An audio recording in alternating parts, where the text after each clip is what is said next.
I'm Michael Black, and I am on the Sustainability Environmental Committee at Glen Memorial United Methodist Church in Atlanta, Georgia.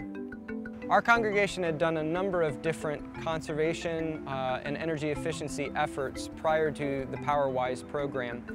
We had changed our T12 bulbs to T8 fluorescent bulbs to save energy.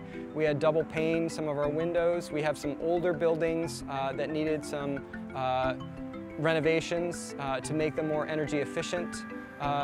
In retrospect, I might have done PowerWise first before we made some of those changes, because PowerWise showed us that some of those changes could have come after some of the other things that we could have done at less cost to save us more on energy.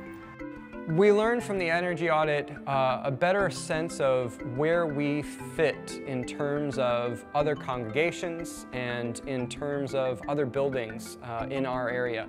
And it was very eye-opening because we're low on the list.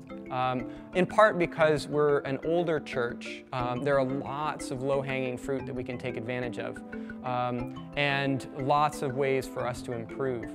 And even though we were very passionate about it, and there were others in the church that were very passionate about it, there were congregation members that were like, well, you know, that's nice, but I'd rather do X or I'd rather do Y, and I'd rather spend our money here.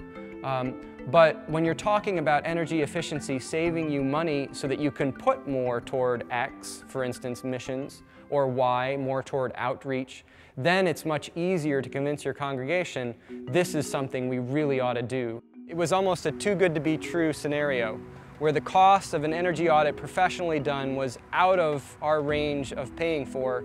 We could get that for a donation to GIPL at a much reduced rate. And then to have a matching fund to help us with changes that would be made because of the PowerWise program was even better. It's really important for congregations to embrace energy efficiency because a lot of the people that we help in the world, the poor, are the ones that are going to suffer most when climate change really takes effect based on our carbon emissions. And the impetus is on us. We know what's happening, we know what we need to do, and now what we really need to do as Christians is just make that change.